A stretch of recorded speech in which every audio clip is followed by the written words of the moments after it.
सो sapiens last videos के अंदर, last class के अंदर हमने गॉस लॉ वाले पार्ट्स को कंप्लीट किया। गॉस लॉ के बाद आपके पास इलेक्ट्रो फील्ड एंड चार्ज में कुछ खास बचता है। हाँ, अगर आप एडिशनली कुछ प्रिपेयर करें सीबीएसई से हटके जेईई के लिए, नीट के लिए, तो आपने नंबर्स ऑफ न्यूमेरिकल और बहुत सारी बुक्स हैं, क्लियर। उसके लिए आप लाइव क्लास में जाके देख सकते हैं जब भी आपकी होगी, ठीक है, आपको इन्फॉर्मेशन मिल जाएगा। अब हमारे पास आता है चैप्टर नंबर 2 जिसका नाम क्या है, इलेक्ट्रिक पोटेंशियल एंड कैपेसिटेंस। ठीक है, नाम से पता चल रहा होगा यहाँ पर एक छोटी सी चीज यूज की गई है, वो क्या है, एंड। यानी चैप्टर के कितने पार्ट पढ़ रहे हो? पहले पार्ट में क्या पढ़ना है, दूसरे पार्ट में क्या पढ़ना है, कैपेसिटेंस। तो बाकी पहले पार्ट में आप इस टर्म को समझिए, पोटेंशियल। फिर इसी से एक और कंसेप्ट को लेंगे, पोटेंशियल एनर्जी। फिर इसी से एक बहुत ही इंपॉर्टेंट कंसेप्ट को क्लियर करेंगे,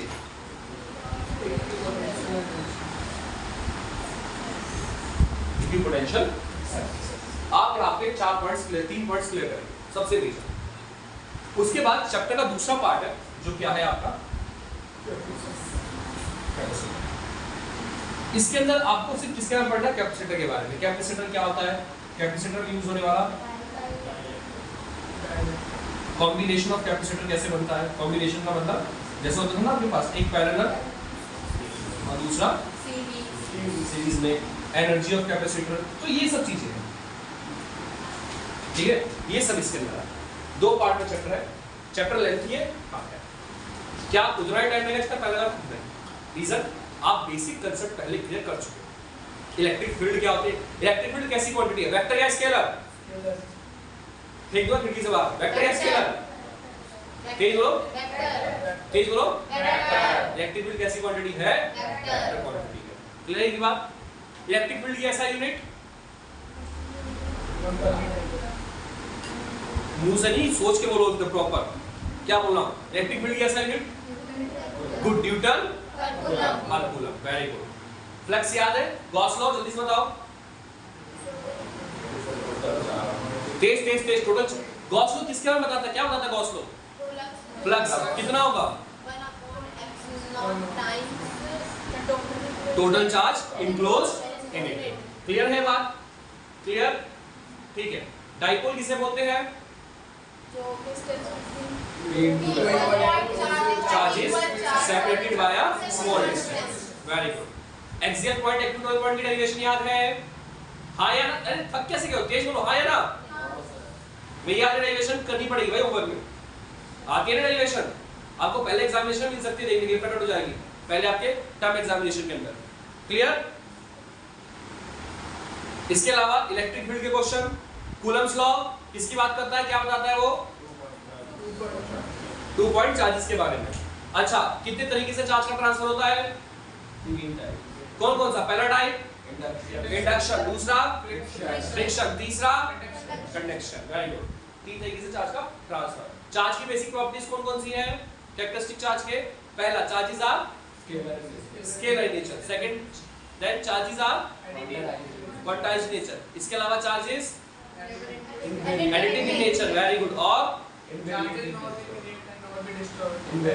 charges are invariant in nature और charges are conserved, neither created nor be destroyed। Clear चीज? तो ये चार्जेस के मोटे मोटे हमारे पास कुछ पॉइंट थे। सेम चार्जेस अट्रैक्ट और रिपेल, तेज बोलो, opposite charges attract. Electric field lines याद है? याद है? ओके। 2 इलेक्ट्रिक फील्ड लाइन क्या एक दूसरे को क्रॉस करती हैं? नहीं। क्यों नहीं करती? क्योंकि अगर क्रॉस करेंगी तो एक पॉइंट पे कितनी डायरेक्शन हो जाएगी हमारी? 2 डायरेक्शन, जो कि पॉसिबल नहीं है। Very good. इसके अलावा एक और पॉइंट, इलेक्ट्रिक फील्ड लाइन जब क्लोज लूप बनाती है, हाँ या ना? जल्दी बोलो, बता रखा है मैंने, क्या क्लोज लूप बनाती है? नहीं बनाती। Electric field line close loop नहीं बनाती। यानी चैप्टर 1 लगभग मोटे मोटे तरीके से आपको क्लियर है। अब हम चलते हैं किसके ऊपर, चैप्टर 2 के ऊपर, जो क्या आपका ये पोर्शन।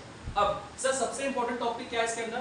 बेटा सबसे इंपॉर्टेंट टॉपिक ये तो ये है इक्विपोटेंशियल सरफेस, और इसमें सब कुछ ही है, क्योंकि न्यूमेरिकल ऐसा बनाएंगे इसके अंदर ये भी डाल देंगे, ये भी डाल देंगे और तीनों डाल देंगे एक ही के अंदर।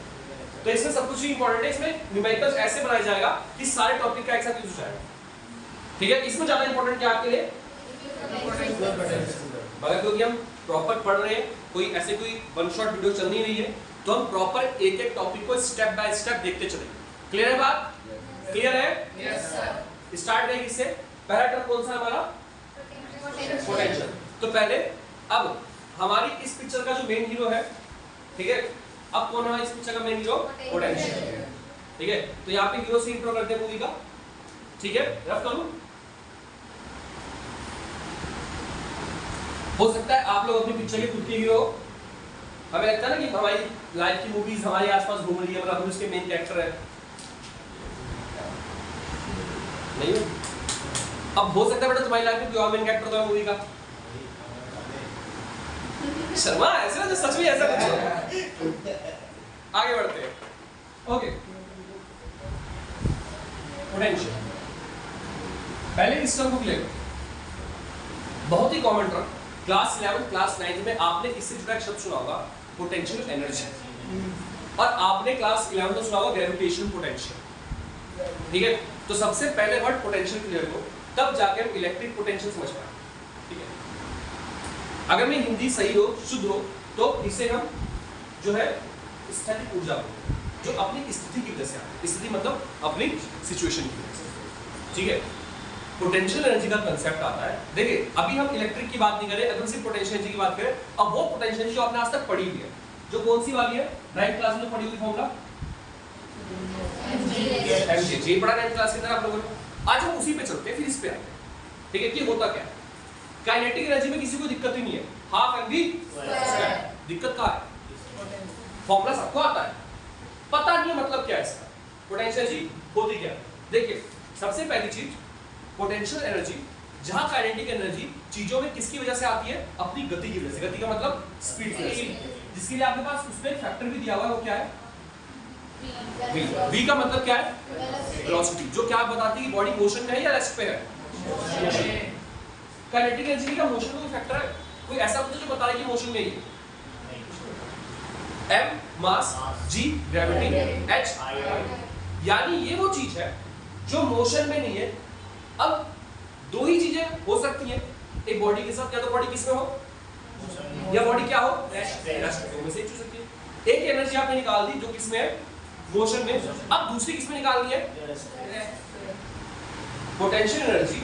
ज्यादातर क्या, लगभग सभी केसेस में वो एनर्जी होती है जो बॉडी के अंदर उसकी पोजीशंस की वजह से आती है। किसकी वजह से आती है? अब आपको रिलेट करने में समय नहीं लगेगा पोजीशन और पोटेंशियल को समझना। ये बॉडी में उसकी पोजीशंस की वजह से आती है। ठीक है, अलग अलग पोजीशंस के ऊपर अलग अलग क्या हो सकती है उसके अंदर। क्लियर? एक सिंपल, सबसे सिंपल एग्जांपल समझते हैं ग्रेविटी वाला केस। वो बहुत रियलिस्टिक है, डेली आप देखते हो। हम एनर्जी को क्या समझते हैं? Energy something force into displacement. ये तो क्लियर है, फोर्स लग रहा है, आपने कुछ डिस्प्लेसमेंट किए, इसका मतलब बॉडी में क्या है, एनर्जी। ये होता है। ठीक है, आप किसी चीज को पुल कर रहे हैं, आप फोर्स लगा रहे हैं, उसने कुछ डिस्प्लेसमेंट किया है। बहुत लॉजिकल चीज बोलो, आपके पास एक कार है जो बंद हो गई है। ठीक है, आप कार में अपने किसी खास दोस्त के साथ थे, अब आपको बुरा लग रहा है कि आप उसको उतार नहीं सकते, तो फिर आप अपने अंदर का सुपरमैन बाहर निकालेंगे और क्या देंगे, धक्का देंगे। ठीक है, इज्जत की बात है, धक्का देना पड़ेगा आप लोगों को। ठीक है, आप धक्का दे रहे हैं, लड़कियां हैं, मैं क्या अंदर बैठे हुए, ठीक है, तो आप धक्का दे रहे हैं।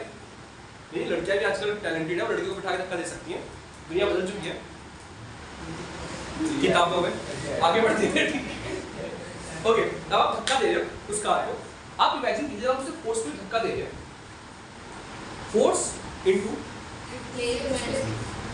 समय के साथ साथ आपकी बॉडी की एनर्जी उसे पुश करने में इस्तेमाल होगी और धीरे धीरे क्या होती जाएगी, यानी एनर्जी तो उसमें किसी ना कोई यूटिलाइज की गई। ये अलग बात है, मैं उसको डिटेल में जा रहा। आपकी बॉडी की जो एनर्जी है वो मैकेनिकल में चेंज हुई है, मगर एनर्जी का क्या हुआ दीदी, एनर्जी आपकी खत्म हुई है। एक फॉर्म की एनर्जी किसमें चेंज हुई है, दूसरे फॉर्म। ठीक है, यानी ये बात समझ में आती है कि एनर्जी क्या है, फोर्स इनटू डिस्प्लेसमेंट। क्लियर? अगर मैं इसको अब एक दूसरे तरीके से बदल के देखूं, यहां एक मैग्नेट है, इस वॉल के ऊपर क्या है, बहुत जबरदस्त एक नॉर्थ पोल है, मेरे हाथ पे एक मेटल का पीस है, छोड़ने के साथ क्या होगा, मेटल का पीस बहुत तेजी से जाएगा, डिस्प्लेसमेंट मान लो 20 मीटर है या 10 मीटर है, फोर्स कहां से लगा इसको, वो तो उसने लगाया मैग्नेट, क्योंकि मैग्नेट के आसपास क्या डेवलप हो गया है, मैग्नेटिक फील्ड, जिसके अंदर आते क्या हुआ है, आयरन का पीस बहुत तेजी से बाहर गया। यानी एक चीज और तुम्हें समझ में आएगी, पोटेंशियल एनर्जी ज्यादातर उन्हीं चीजों के साथ एसोसिएट होती है जिनके पास क्या होती है, उनकी फील्ड। क्लियर? अगर फील्ड नहीं होगी तो यूजुअली आपको पोटेंशियल एनर्जी नहीं मिलेगी, ठीक है, आमतौर ये फील्ड से एसोसिएट में ज्यादा है। अब यहाँ पर आपके पास क्या है, एक वैसे इसमें और भी केस है, जैसे स्प्रिंग का भी केस है, लेकिन मैंने अभी वर्ड यूज करा है, यूजुअली आमतौर पर आपको नहीं मिलेगी, एक आधे केस आपको मिल सकते हैं, तो अभी तो आप समझ लीजिए कि आपको वहीं पे मिलेगी जहाँ पे क्या होगा, फील्ड होगा। मैग्नेट का नॉर्थ पोल कोई रूम में फील्ड है, एक आयरन का पीस दिया बहुत तेजी से।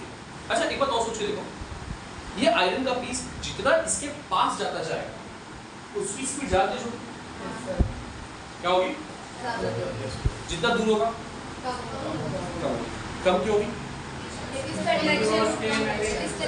मतलब ऐसा कुछ है यार, क्लियर? अच्छा अब हम ग्रेविटी केस में समझते हैं, अर्थ किस चीज को नीचे खींच रही है, सभी चीजों को खींच रही है, सभी चीजों को नीचे खींचे। अभी तक तो मैंने देखा नहीं कोई अर्थ से ऊपर स्टार्ट किया हो, ऊपर चला गया सीधा ही, ठीक है, वो नीचे गिरेगा ही गिरेगा, ट्राई भी मत करना नहीं तो चैनल बंद हो जाएगा, ठीक है।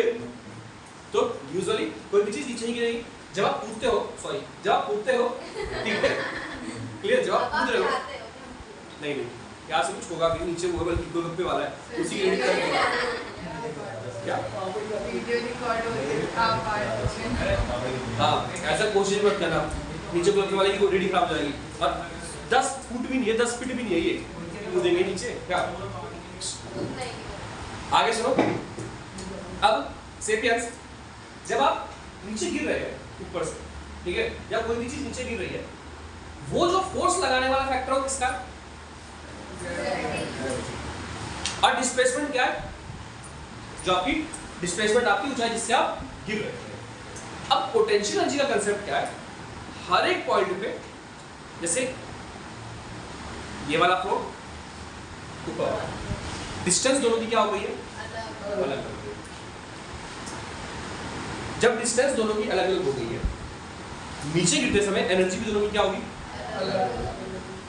ठीक है, यानी हर एक लोकेशन के ऊपर एक क्या है, एनर्जी का अपना एक लेवल है, यहाँ कुछ है, इसके ऊपर कुछ और है, और उसके ऊपर कुछ और। अगर मैं ऐसे बोलूं, अर्थ की केस में समझाऊं, ये सपोज मेरे पास फ्लोर है, तो यहाँ पे फ्लोर 1 पर, फ्लोर 2 पे, फ्लोर 3 पे एनर्जी का क्या था, अलग अलग, कभी कुछ है, कभी कुछ और, कभी कुछ, हर किसी पे क्या एनर्जी का डिफरेंट है, क्लियर?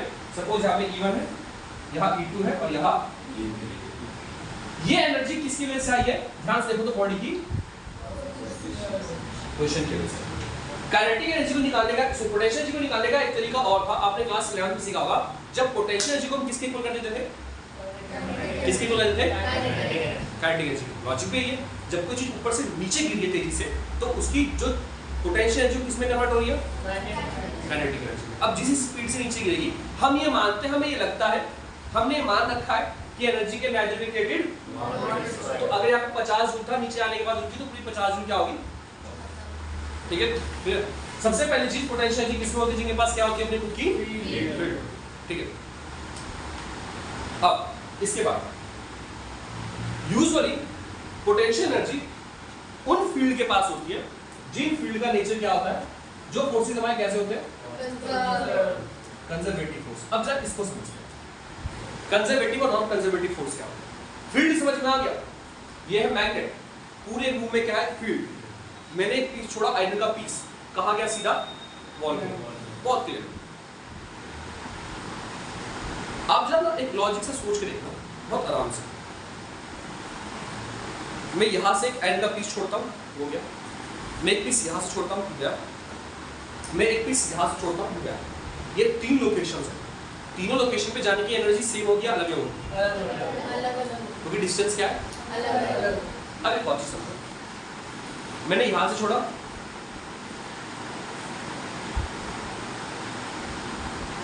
इस पूरी लाइन पे, मतलब एक स्ट्रेट पॉइंट को मैं कहीं पे भी छोड़ूंगा, अब इस जगह पे एनर्जी क्या होगी? सबसे सेम। यानी मुझे ये समझ में आया कि ये चीज किस पे डिपेंड कर रही है? इनिशियल पॉइंट और फाइनल पॉइंट। ये पाथ पे डिपेंड, ये चाहे कैसे भी जाएगी, हर जगह क्या जाएगी? सेम। दोबारा समझो, ये एक पॉइंट है, ये एक पॉइंट है, ये एक पॉइंट है, क्लियर?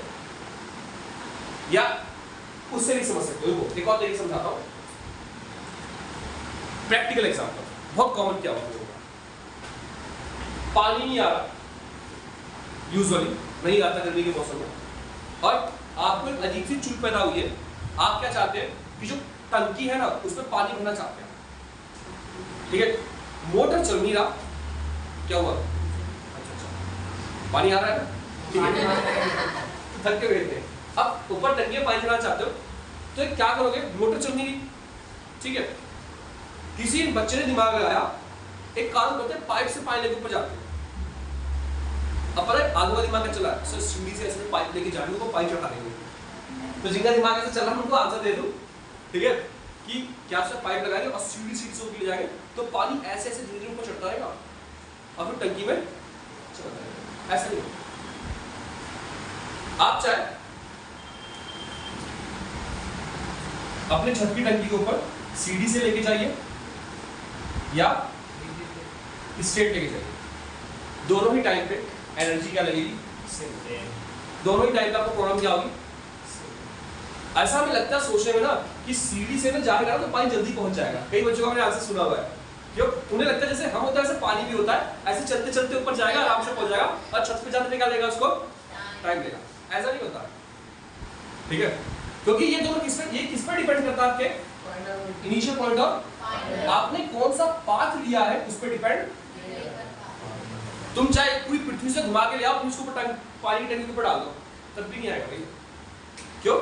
ये डिपेंड ही नहीं करता रास्ते के ऊपर, डिपेंड किस पे करता है? इनिशियल पॉइंट और सिमिलरली कंजर्वेटिव फील्ड्स के साथ। कंजर्वेटिव फील्ड यही है, कंजर्वेटिव फील्ड वही फील्ड होती है जिसमें जिसका वर्क डन किस पे डिपेंड नहीं करता? पाथ। वो किस पे डिपेंड करता है? इनिशियल फील्ड और इनिशियल पॉइंट और फाइनल पॉइंट। कुछ समझ में आ रहा है? हाँ, सबसे पहले लिख सकते हो पोटेंशियल एनर्जी यूजुअली, लिख सकते हो पोटेंशियल एनर्जी यूजुअली, देखो associate with the potential energy usually associate with the conservative fields as it depend upon final point and okay sorry तेज हो गया मुझे लग रहा है potential energy is associated with the conservative fields as it depend upon final point and initial points। Clear होगी बात? ये वो किस पे डिपेंड करता है? खाली फाइनल पॉइंट और इनिशियल पॉइंट,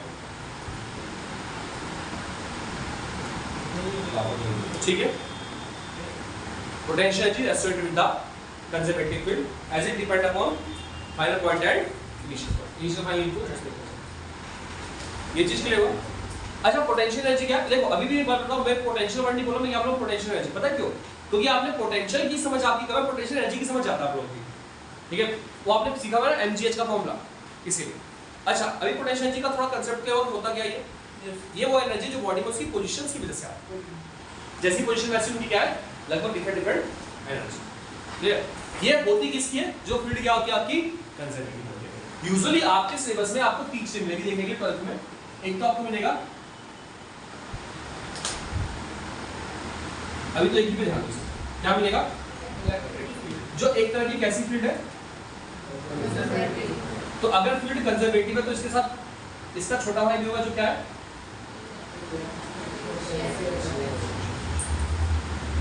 क्लियर? तो जहां इलेक्ट्रिक फील्ड होगी वहां पे क्या होगा? इलेक्ट्रिक पोटेंशियल होगा। दोनों में एक अंतर है, इलेक्ट्रिक फील्ड कैसी क्वांटिटी है बेटा? कैसा स्पेस है? बट इलेक्ट्रिक पोटेंशियल कैसा स्पेस है? याद रखिएगा, वो कैसा स्पेस है, ठीक है? क्लियर? आगे बढ़े थोड़ा सा।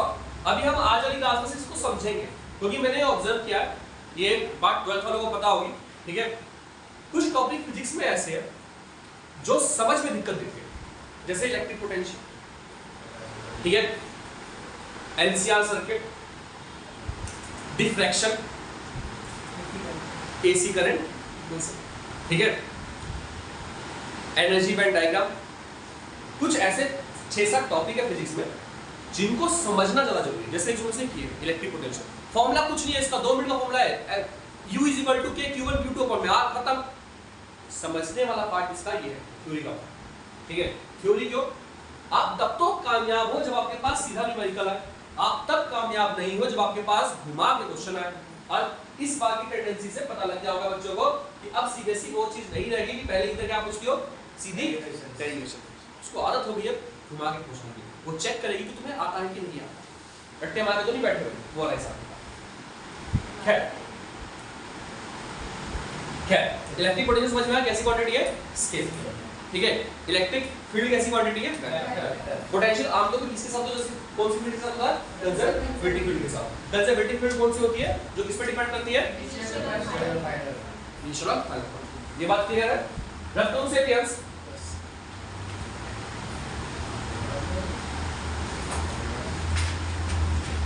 और आगे बढ़ते हैं। अब जब आपने पोटेंशियल समझ लिया है, पोटेंशियल एनर्जी समझ ली है, ठीक है, अब हम प्रॉपर आते हैं इसके ऊपर जो हमारा मेन टॉपिक है, क्या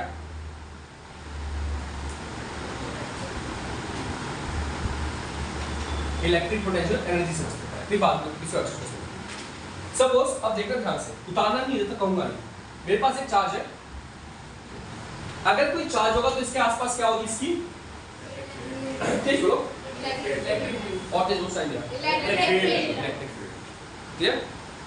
इलेक्ट्रिक फील्ड वो स्पेस है जिसमें कोई दूसरा चार्ज क्या एक्सपीरियंस करेगा, कौन सा फोर्स, अट्रैक्शन और सपोज इसकी इतनी फील्ड है,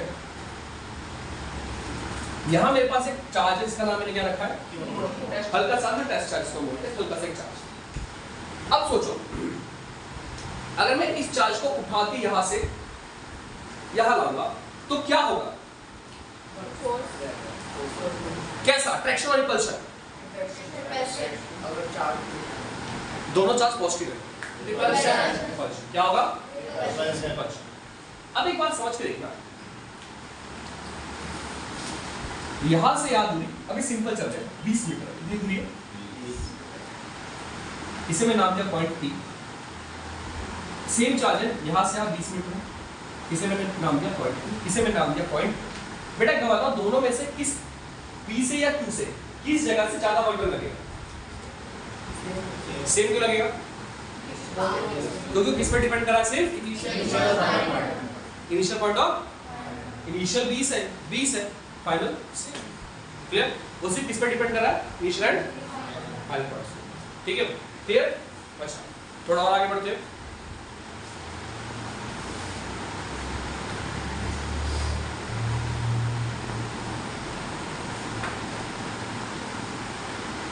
सपोज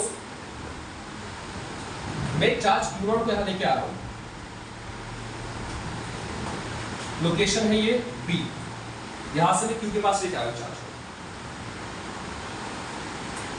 थोड़ा आगे चल दिया, थोड़ा आगे जाओ, चलते चलते यहां पर आया,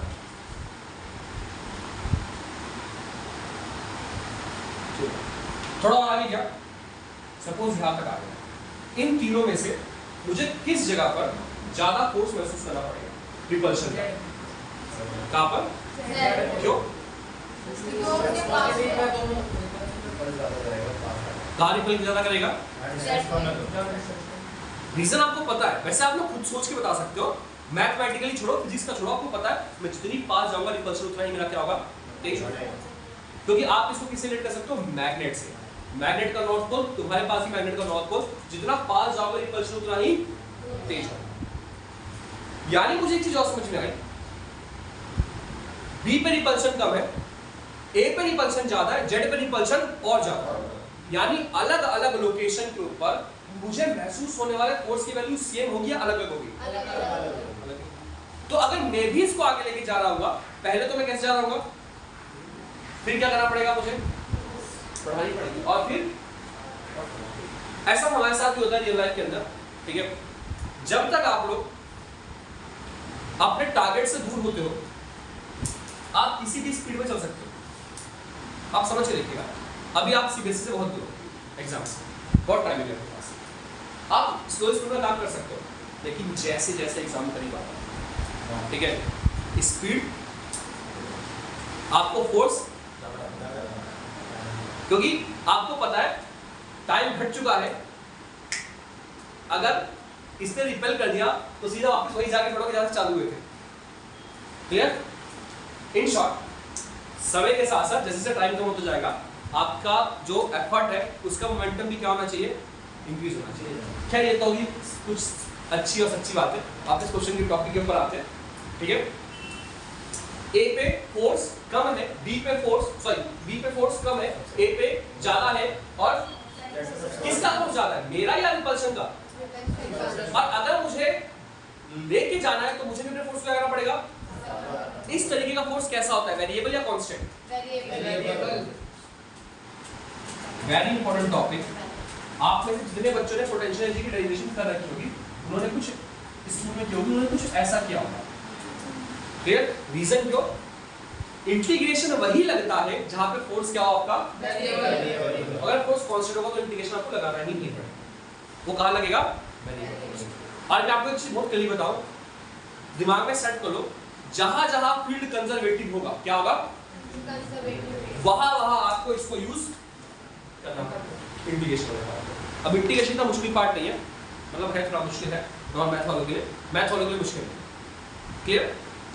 खैर हम आगे बढ़ते हैं, फोर्स एंड डिस्प्लेसमेंट। सो इसको हम सॉल्व नहीं करेंगे, चलिए अभी हम इसको सॉल्व नहीं करेंगे, सॉल्व हम बाद में करेंगे इसको। मैं बी पे था, मुझे फोर्स कम लगाना पड़ रहा है, ए पे ज्यादा, जेड पर और ज्यादा। अगर मुझे कुछ ऐसे चलना है, अब देखो एक और चीज बहुत ध्यान से, मेरी स्पीड है 2 मीटर पर सेकंड। कितनी स्पीड है, 2 मीटर। मेरे हाथ में मैग्नेट, इसके पास कौन सा पोल है, नॉर्थ पोल है। कौन सा पोल है, उधर भी कौन सा पोल है, नॉर्थ पोल। अगर मुझे 2 मीटर पर सेकंड की स्पीड से ही चलना है, वैसे प्रैक्टिकली इसी स्पीड से चलना पॉसिबल है? क्यों? और अगर मुझे चलना ही इस स्पीड से तो क्या करना पड़ेगा, मुझे अपने अंदर से कुछ ऐसा करना पड़ेगा, जितने फोर्स से वो मुझे रिपेल कर रहा हूं उतने ही फोर्स से मैं आगे बढ़ता जाऊं। अब इसकी रिक्वायरमेंट क्यों है, ये हम कर क्या रहे हैं, क्यों रिक्वायरमेंट है, मैं बताता हूं रिक्वायरमेंट। अगर मुझे इसकी फोर्स जाननी है ना, तो मुझे कुछ ऐसा चाहिए जो इसकी फोर्स को एक्सपीरियंस कर सके। अगर मैं मैग्नेट को रखूंगा, आयरन के पीस को रखूंगा, समझ रहे हैं आप सब, मैं छोड़ूंगा ना, आयरन का जो आयरन का पीस है वो स्पीड पकड़ लेगा। ये बात समझ लो, जैसे मैंने इसको आयरन के पीस को छोड़ा, तो एक तो आयरन का पीस किसकी वजह से जाएगा, इसके फोर्स की वजह से जाएगा, ठीक है। दूसरा, अगर ये स्पीड पकड़ लेगा तो इसमें क्या जाएगा, एक्सीलरेशन, और एक और फोर्स जुड़ जाएगा जो क्या होता है, मास इनटू। एक और सिंपल तरीके से समझाऊं बहुत आसानी से, ठीक है। अगर कोई चीज ऊपर से नीचे गिर रही है, अगर खाली ग्रेविटी है तो गिर जाएगी, force is equal to ma, और m किसके, a किसके इक्वल होगा, g के इक्वल होगा, वहां पे निकाला भी होगा, F is equal to mg। लेकिन ये सोच के देखो, मेरे पैर रखा मेटल का पीस और नीचे है मैग्नेट, अब मेरी स्पीड और क्या हो जाएगी, इंक्रीज, क्योंकि एक तो ग्रेविटी लगी और दूसरी क्या लगी, मैग्नेटिक फोर्स लगा। यहाँ पे मेरे निकालना क्या हो जाएगा, मुश्किल। क्यों, गिरते समय मैं ये थोड़ा निकाल पाऊंगी ग्रेविटी की वजह से गिर रहा है, मैग्नेटिक फोर्स की वजह से गिर रहा है। सेम अगर यहाँ पे मैग्नेट है, मेरे पास लोहा है, मैंने छोड़ा, फुल स्पीड से गया, किसकी वजह से गया, वो मैग्नेट की वजह से गया। लेकिन एक बात और बताओ, जब उसने स्पीड पकड़ ली, यानी स्पीड सेम नहीं हुई, चेंज हुई, और चेंज हुई तो क्या पैदा हुआ, चेंज ऑफ स्पीड क्या पैदा करता है, एक्सेलरेशन क्या पैदा करता है, and mass into acceleration is equal to, तो दो फोर्स पैदा हो गए। इसी वजह से, अब एक और चीज बताऊं आपको मैं, आप पूछते हैं, इसी वजह से हम हमेशा अपने एग्जाम्पल में क्या कंसीडर करते हैं, जो खुद क्या होता है नेचर में, ताकि जब इसको लेके जा रहे हो, ठीक है, तो ये इसकी वजह से अपने आप खिंचाना चाहता है, ठीक है। इससे हमें बहुत क्लियर आइडिया होगा कि ये सिर्फ कौन सा फोर्स है।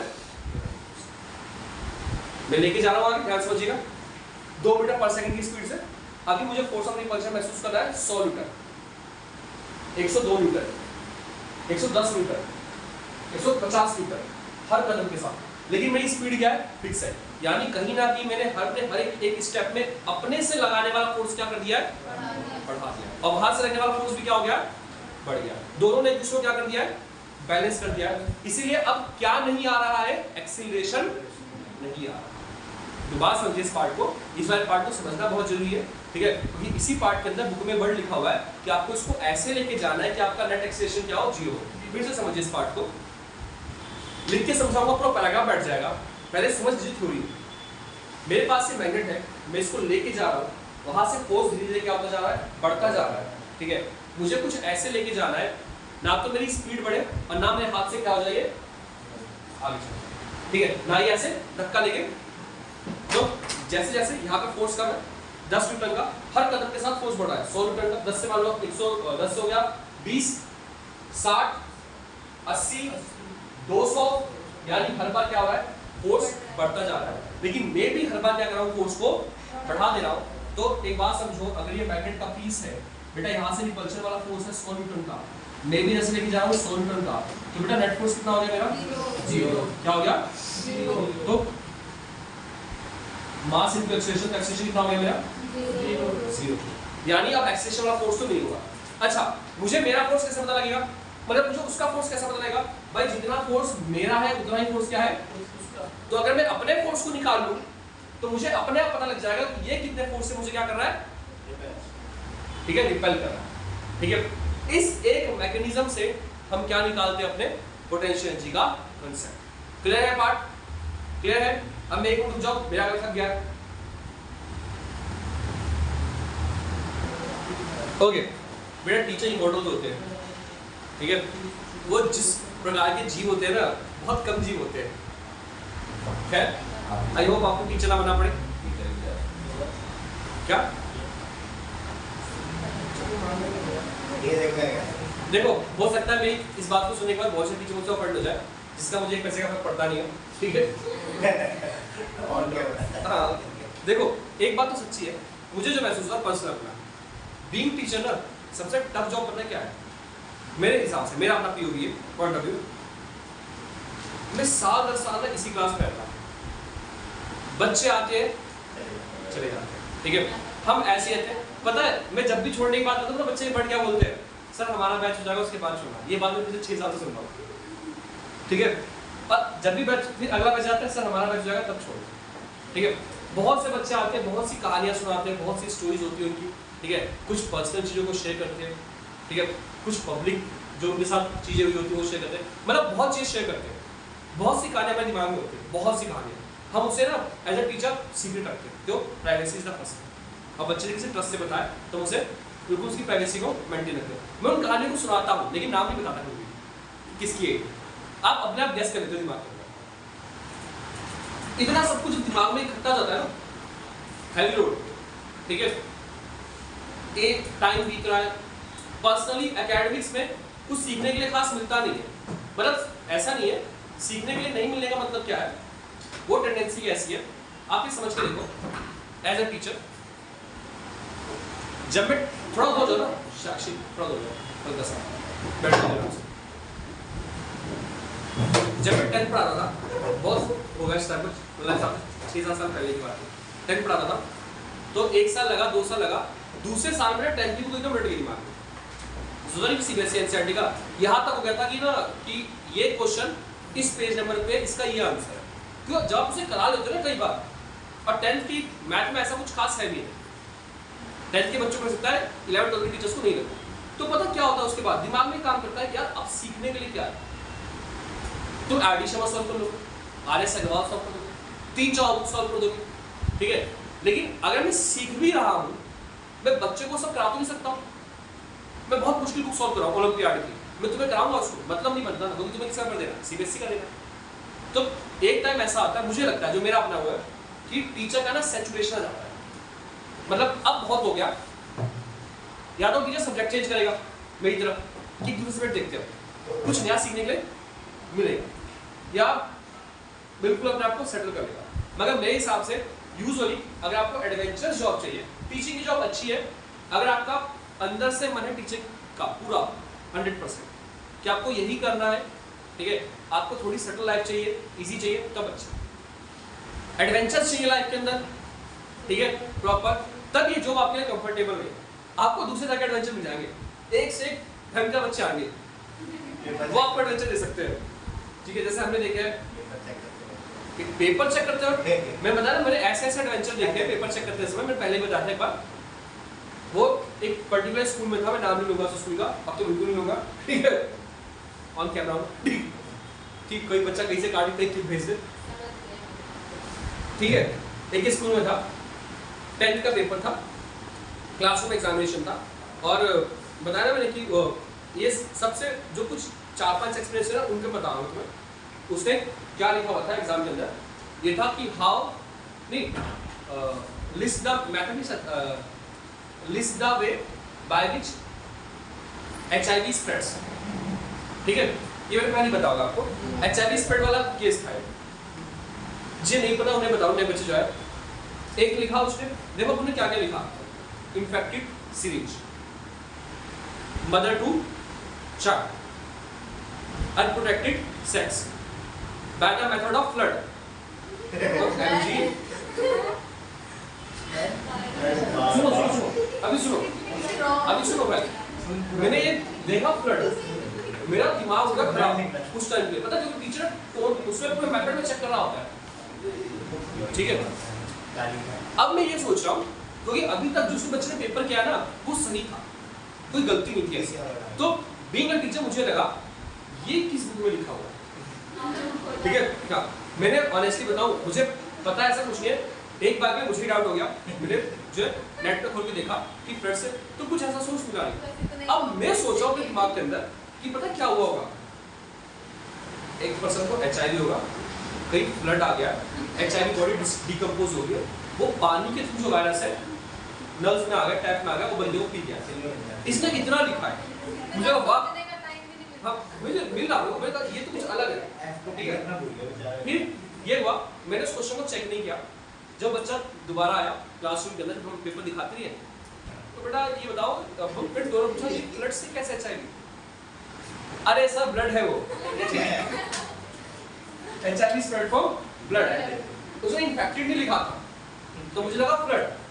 एक जो मैंने देखा, और जो भयंकर भयंकर पेपर चेक किए गए, एक टर्म है 10th क्लास के अंदर वेजिटेटिव प्रोपोगेशन, ठीक है, कि पौधे उगते कैसे, तो अगर आप सीड्स के अलावा भी उसके पार्ट होते हैं, जैसे स्टेम हो गया, लीव हो गया, गायरोफिल्म का केस हो गया, जो मैंने पढ़ा वो तुम्हें बताता हूँ, बहुत इंटरेस्टिंग था। मतलब वो उसी सेशन के अंदर, उसी पेपर के अंदर, मतलब जैसे ये 10-15 बच्चों को पेपर थे, 2 पेपर निकला, दोनों मेरे को मेमोरेबल आज भी, ठीक है। एक पेपर छोड़ के 3-4 बाद दोबारा पेपर निकला, पढ़ने बहुत मजा आता। पहले सुनो, उस बच्चे ने देखी थी पुरानी पिक्चरें, ठीक है, वो कैसे लिखता है वो देखो, when one flower come to another flower and then both flower touch each other, then a new plant is appear। तो कहो भाई फिर क्या तुम्हारा सर, दूसरे टीचर को पढ़ाने मजा आता है। हाँ, 2 पेपर बाद फिर एक पेपर आया, ठीक है, सेम क्वेश्चन, अब उसका आंसर उससे भी एक स्टेज ऊपर। अब उसने क्या लिखा वो सुनो, when we cut up part of a plant and we boil it in hot water and then after boiling we, अच्छा इंग्लिश उसकी लगभग ठीक थी, still the remaining part of water and when we spread the part of water on land a new plant is appeared। भाई मतलब वो सब मुझे भी नहीं पता, वो सब होने के बाद मुझे ऐसा लगा उस दिन अपने अंदर से, अब छोड़ देता हूँ। और ये कोविड से पहले का बैच है, तो ऐसे ऐसे एडवेंचर मिलते हैं आपको बीइंग अ टीचर, ठीक है। बट अपने ऊपर डिपेंड करता है आपको जॉब पसंद आती कि नहीं है, ठीक है। टीचर का काम अच्छा है सोसाइटी के लिए, टीचर है तो आप लोग हैं, कवर स्टेटमेंट, ठीक है, क्लियर। आज के लिए इतना, ओके।